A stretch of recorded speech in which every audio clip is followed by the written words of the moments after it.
Vamos a hacer una revisión de los síndromes linfoproliferativos que abarcan a los linfomas no Hodgkin, a los linfomas de Hodgkin, a las leucemias agudas y crónicas. Vamos a empezar con los linfomas no Hodgkin, que son un grupo de enfermedades hematológicas malignas, y es importante resaltar que es un grupo de enfermedades en plural y no una sola enfermedad. Después más adelante vamos a ampliar este concepto, que derivan de células progenitoras del sistema inmune, que son fundamentalmente los linfocitos B maduros o inmaduros y los linfocitos T maduros o inmaduros. Después hay algunas variantes raras, como los linfomas que derivan de las células natural killer, pero son muy raros. La mayoría vienen de los linfocitos B o T, maduros o inmaduros, y eso ya nos da la pauta de que los dos grandes grupos de linfomas son los linfomas B o los linfomas T, que ocurren en cualquier órgano que tenga tejido linfoide, es decir, donde haya tejido linfático como la piel, que es el órgano más grande y más extenso del cuerpo, los ganglios, el vaso, que se comporta como un ganglio gigante, el intestino, que es una barrera natural entre las bacterias de la luz intestinal y la sangre, tiene mucho sistema linfático, y el sistema nervioso, entre otros ejemplos. Los linfomas se ven en pacientes de todas las edades, razas y niveles socioeconómicos.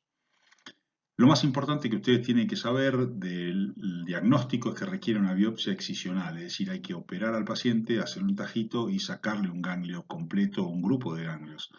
Lo que van a ver muchas veces que se hace es una punción aspirada con aguja fina, que es algo que no tiene mucha utilidad porque la cantidad de material que se obtiene es escaso para la cantidad de estudios que hay que hacerle a esa muestra.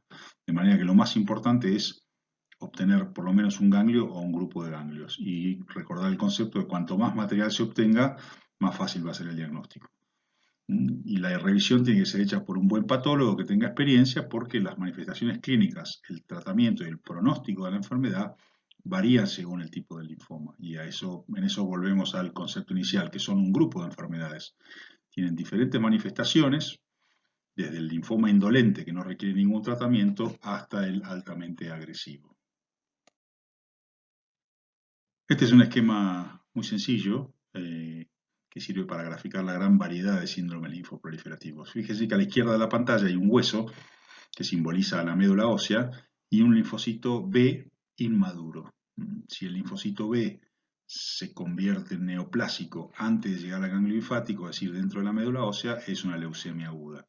Si el linfocito B llega a salir a la circulación, logra llegar hasta el ganglio linfático, que está simbolizado a la derecha de la pantalla, se aloja en el ganglio linfático y ahí tenemos diferentes zonas. La zona externa más clarita, que es la zona marginal, si el linfocito se transforma ahí, da origen a una variedad de linfoma. La zona azul del medio, que es la zona del manto, es otro tipo de linfoma si el linfocito se transforma ahí. Y la zona del centro, que como ven, si se transforma ahí el linfocito, da origen a linfoma centrocítico y centroblástico, que está graficado. Es decir, hay una gran variedad de estadios de maduración de los linfocitos y la transformación en cada uno de esos estadios va dando origen a diferentes enfermedades. ¿Qué es lo que ustedes tienen que recordar de los linfomas no Hodgkin? Bueno, la presentación clínica, saber que existen linfomas que son muy agresivos, que se presentan con adenopatías generalizadas, con el aumento del tamaño del vaso, que es la esplenomegalia, con sudoración nocturna, pérdida de peso y fiebre.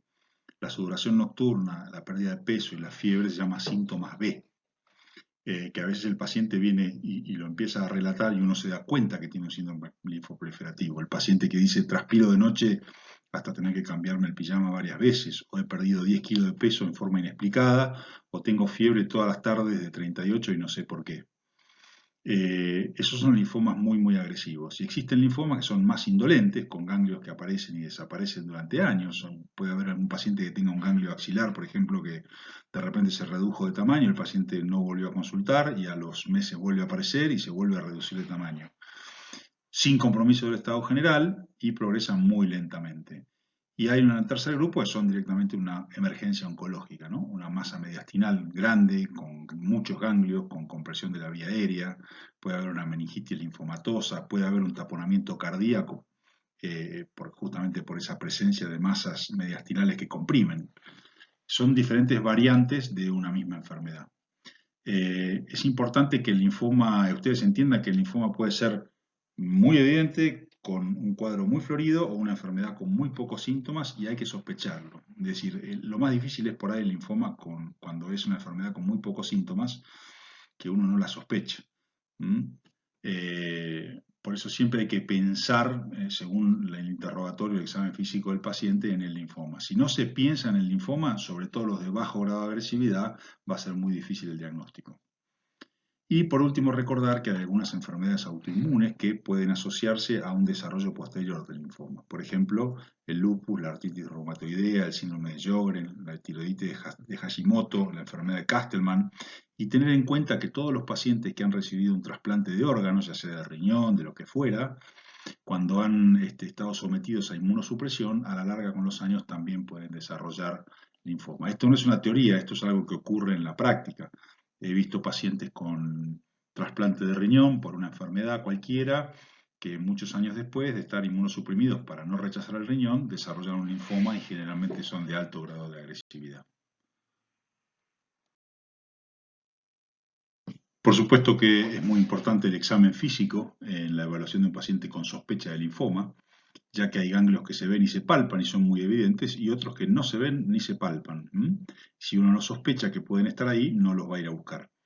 Hay que buscar adenopatías en cuello, cervicales, preauriculares, en el anillo de Waldeyer, en la cavidad bucal, en las amígdalas. En el examen físico de los huecos supraclaviculares es muy importante porque es un sitio muy frecuente de presentación de adenopatías. Las axilas, siempre revisar bilateralmente. La auscultación pulmonar para descartar derrames pleurales o cardíaca para descartar derrames pericárdicos, que puede ser una complicación de la masa mediastinal. Un síndrome de vena cava superior, que puede deberse también a una gran masa mediastinal. Palpar el vaso, acuérdense que el tamaño normal de vaso es hasta 11 centímetros y todo lo que sea por encima de eso es una esplenomegalia, que puede ser leve, moderada o severa. En algunos linfomas la esplenomegalia es muy leve, en algunos no hay esplenomegalia y en otros puede ser severa con un vaso que duplica el tamaño normal, de 20-22 centímetros, y llega hasta la pelvis. Revisar siempre las adenopatías inguinales, que son las que uno puede ver y las que uno puede palpar, y incluso las que el mismo paciente se palpa a veces. Esto es simplemente un gráfico para recordar que incluso en una misma zona hay diferentes grupos ganglionares. Están los ganglios preauriculares, los ganglios cervicales anteriores, cervicales posteriores, supraclaviculares, por debajo de la mandíbula, el anillo de Waldeyer. Es decir, no hay una sola región ganglionar que uno tiene que revisar y el examen físico no es así nomás. Es exhaustivo y extensivo.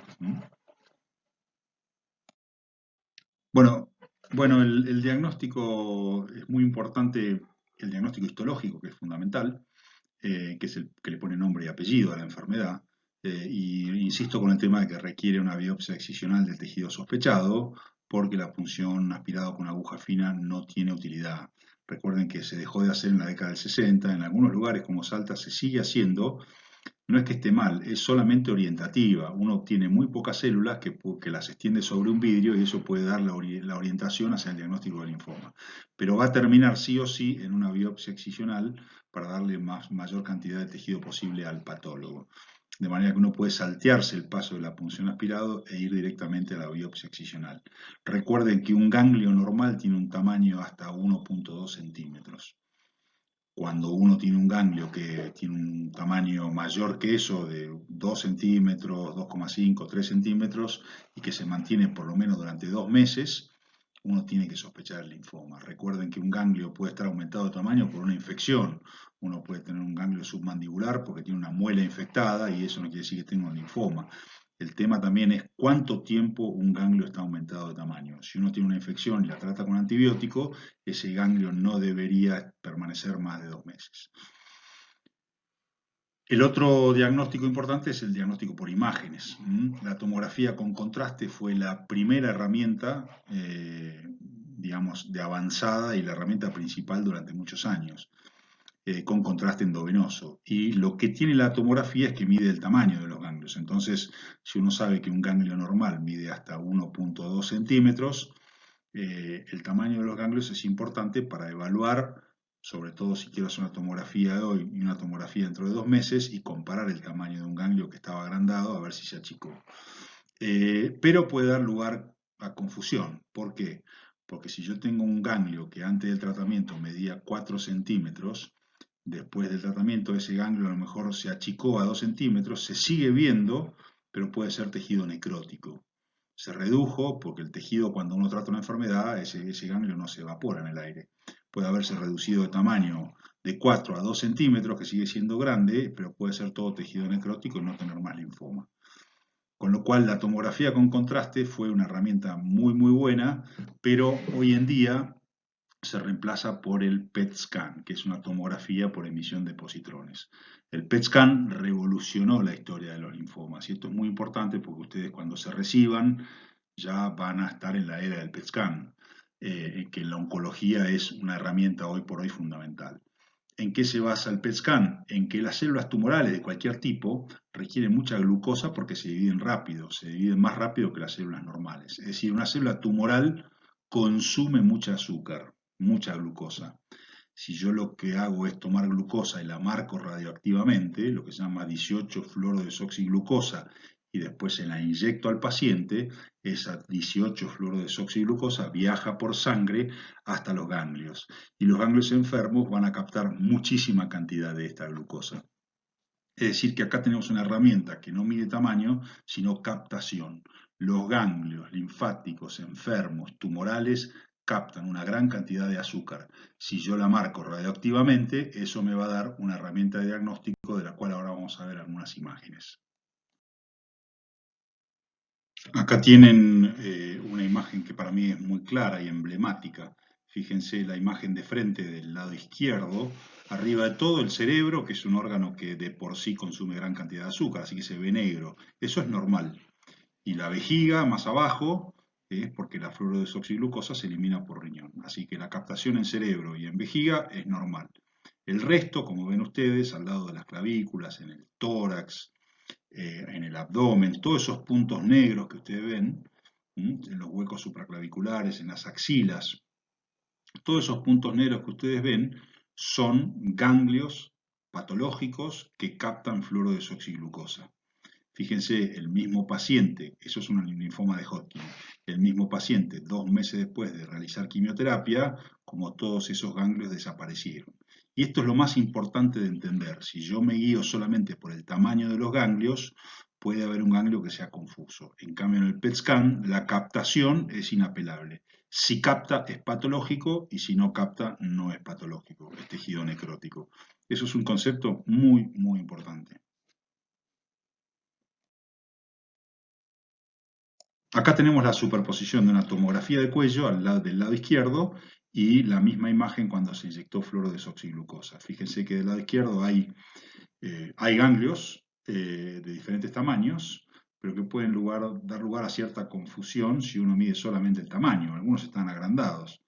Eh, pero del lado derecho, del lado derecho de la imagen, cuando uno inyecta fluorodesoxiglucosa, se ve que esa captación es altísima, con lo cual uno puede inferir que son ganglios patológicos. Esta herramienta es fundamental. La escala de captación se mide, el radiólogo informa, desde el ganglio que capta muy poco hasta el ganglio que capta muchísimo. Incluso sirve como una herramienta para comparar el tratamiento. La captación se mide a través de una escala que se llama SV corta, y dependiendo del grado del SV, uno infiere que el ganglio capta mucho, más o menos, o poco, y eso sirve para incluso comparar el tratamiento. Cuando uno tiene un ganglio que marcaba mucho de entrada, después marca poco, eso quiere decir que el tratamiento fue efectivo. ¿Cómo se hace la clasificación de los linfomas? La clasificación es muy compleja porque tiene en cuenta varios factores, fundamentalmente 4. Primero, la morfología, es decir, qué tipo de células son y en qué parte de los ganglios se originan. Eso pueden ir al gráfico que habíamos dicho que si eran en la parte más periférica, en el centro del ganglio, va a dar lugar a diferentes tipos de linfoma porque son linfocitos más maduros o menos maduros. El inmunofenotipo, es decir, ustedes saben que cada célula tiene marcadores que le son propios, como por ejemplo el linfocito B tiene el marcador CD20 y CD5 que le son propios, y los linfocitos T tienen marcador CD8 y CD3. Es decir, que el inmunofenotipo, es decir, qué marcadores tiene cada célula, es muy importante para diferenciar los subtipos. Hay factores citogenéticos, que no vamos a entrar en detalle, pero hay mutaciones y translocaciones genéticas que hacen que un linfoma sea más agresivo o menos agresivo. Y después el curso clínico se clasifican en linfomas más agresivos o más indolentes. Es decir, que tiene muchos factores en cuenta. Pero vamos a ver un ejemplo. Por ejemplo, el linfoma del manto. La morfología, ¿no? Tomamos un linfoma cualquiera. El linfoma de manto, la morfología, el punto 1, son linfocitos de tipo centrocíticos que están en el gráfico que les mostré al principio, en el manto del ganglio. Son linfocitos relativamente maduros, intermedios, que se transforman en malignos en la parte del ganglio que se llama del manto, que es la parte más periférica. El inmunofenotipo siempre marcan CD20 y siempre marcan CD5. Y tienen otro marcador que es patognomónico del linfoma de manto que se llama ciclina D1. Las mutaciones genéticas, la característica es que tiene una translocación 11-14. Uno pide un estudio citogenético porque sospecha que el paciente tiene un linfoma de manto, porque vio al microscopio algo sospechoso, y pide un estudio citogenético y generalmente la mayoría tienen la translocación 11-14. Y el curso clínico es un linfoma agresivo y resistente a tratamiento. Entonces, esa es la clasificación del linfoma según todos estos factores que uno tiene en cuenta. ¿Cuál es la clasificación de los linfomas no Hodgkin según si el linfocito es B o T? A mí me parece muy importante que tengan esto en mente, que ya lo dijimos al inicio de esta charla. Existen dos grandes grupos, que son los linfomas de células B y los linfomas de células T. Fíjense, los linfomas de células B hay diferentes subvariedades. Puede ser el linfoma difuso de células grandes, que es muy agresivo, el linfoma primario mediastinal de células B, que es muy agresivo también, el linfoma folicular, que es totalmente indolente y uno puede estar años sin necesitar tratamiento, el linfoma de linfocitos pequeños, que también es un linfoma indolente, y así. El linfoma de Burkitt, que es un linfoma muy agresivo también. Es decir, hay diferentes variedades, depende de dónde se origen, de cuál sea el origen de los linfocitos. Linfocitos B inmaduros, medianamente maduros o bien maduros. Cuanto más inmaduro es el linfocito que da origen al linfoma, el linfoma es más agresivo. Esto es un principio de la oncología en general.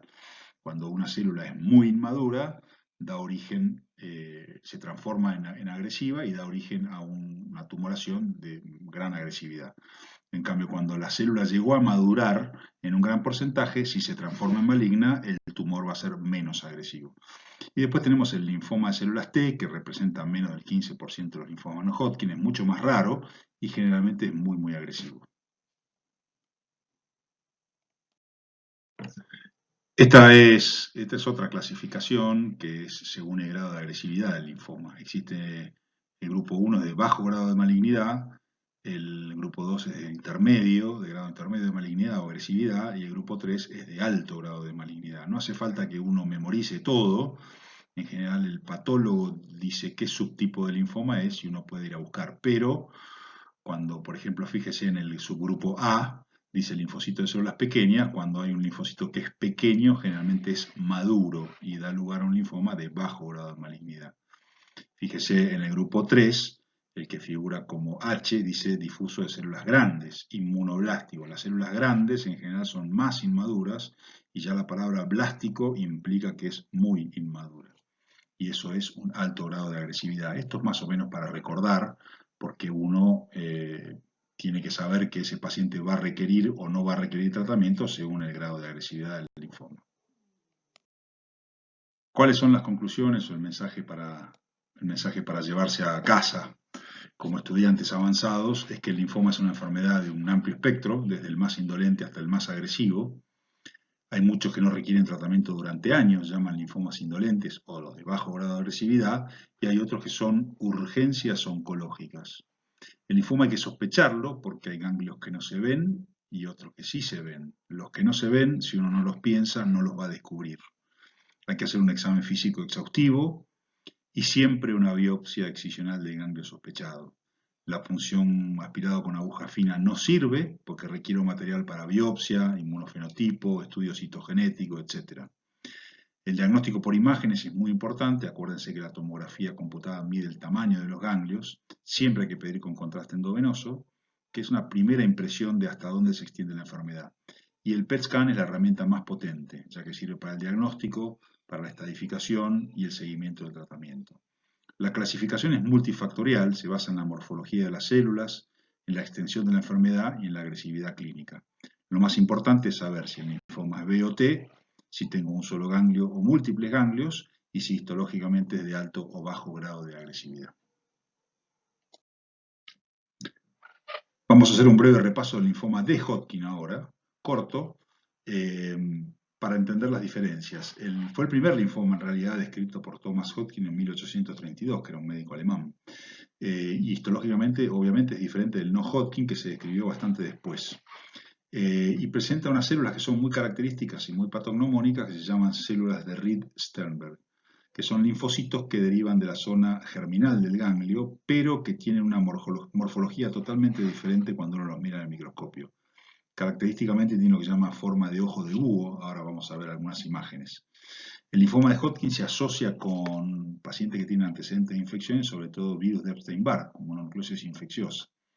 Y tiene marcadores específicos que no comparte con el linfoma no Hodgkin. Acuérdense que el no Hodgkin habíamos visto que tiene el linfoma no Hodgkin B tiene marcador CD20 positivo, el linfoma no Hodgkin T tiene marcador CD4, CD8, que son típicos de los linfocitos T, y el linfoma de Hodgkin marca una característica que es el CD30, que es propio de ese tipo de linfoma nomás. Y el comportamiento clínico también es diferente, pero es un síndrome linfoproliferativo crónico, al igual que el linfoma no Hodgkin. Esta imagen es solamente para mostrarles cómo se ve el microscopio. Fíjense ahí en el centro, marcado por la flechita, en la imagen de la izquierda, y en la imagen de la derecha también, es el linfocito grande, como si tuviera dos núcleos, que bueno, si uno tiene imaginación, se ven como dos ojos de búho. Eso es muy característico, es típico del linfoma de Hodgkin, y es lo que en realidad el patólogo busca cuando uno tiene la sospecha. Es importante recordar que el linfoma de Hodgkin tiene una curva de presentación bimodal. Hay un primer pico de incidencia de la enfermedad que se da entre los 20 y los 30 años, es decir, en pacientes de esa edad con adenopatías es importante sospechar el linfoma de Hodgkin también porque hay un pico de incidencia entre los 20 y los 30 y el segundo que se da entre los 50 y los 60 años. Pero siempre hay que sospecharlo en pacientes jóvenes que se presentan con masas ganglionares. Es muy común y muy frecuente que tengan ganglios mediastinales y supradiafragmáticos por encima del diafragma en general, es decir, supraclaviculares, cervicales, axilares. Es más rara la presentación con ganglios por debajo del diafragma, abdominales. Los hay, existen y se ven, pero el compromiso supradiafragmático es más común con compromiso mediastinal en el linfoma de Hodgkin. Hay una clasificación morfológica según el tipo de célula de Reed-Sternberg, hay diferentes subtipos, y según lo que ve el patólogo en la muestra que le mandamos, el subtipo esclerosis nodular, el de celularidad mixta, la enfermedad de Hodgkin clásica rica en linfocitos y la depresión linfocitaria. Esa es una clasificación de microscopio que hace el patólogo. Y hay una clasificación clínica que según la extensión de la enfermedad, es decir, si el paciente tiene adenopatías únicas, múltiples, a un lado o a ambos lados del diafragma, lo que se llama estadio del 1 al 4. Estadio 1 es cuando un paciente tiene un ganglio o dos, pero que están uno al lado del otro en una sola área del cuerpo. Estadio 2 es cuando tiene más de un ganglio, un grupo ganglionar, pero siempre de un lado del diafragma, o por encima o por debajo del diafragma. Puede ser, por ejemplo, adenopatías cervicales bilaterales con adenopatías axilares también. Eso es un estadio 2. Estadio 3 es un estadio cuando el paciente tiene adenopatías a ambos lados del diafragma, es decir, puede tener en axilas, supraclaviculares, tórax y abdomen, o abdomen y pelvis o inguinales. Y el estadio 4 es ya el compromiso por linfoma de Hodgkin en áreas extraganglionares. Me parece importante que se lleven el mensaje de que el linfoma de Hodgkin, al igual que el no Hodgkin, requiere siempre biopsia excisional, hacer un tajo el cirujano y sacar el ganglio y mandar la mayor cantidad de tejido que pueda. La estadificación es similar al no Hodgkin según la extensión de la enfermedad. También la tomografía es útil para medir el tamaño del ganglio. Estas son todas cosas comunes que tienen el Hodgkin y el no Hodgkin. Y el PET scan también revolucionó la historia del linfoma de Hodgkin. Las células de Richter son muy ávidas por la 18-fluorodesoxiglucosa. Es decir, que el PET scan en esta enfermedad se usa para estadificación inicial y para el seguimiento del tratamiento. Y también se trata con quimioterapia, pero con drogas diferentes al linfoma no Hodgkin. El tratamiento del Hodgkin y del no Hodgkin son diferentes, son enfermedades diferentes, las dos tienen en común que son síndromes linfoproliferativos, se estadifican según la extensión de la enfermedad, pero son enfermedades que requieren diferentes tratamientos. El linfoma de Hodgkin tiene una tasa de curación superior al 80%, sobre todo si se ve en pacientes jóvenes en la primera curva bimodal entre los 20 y los 30 años. Muchas gracias.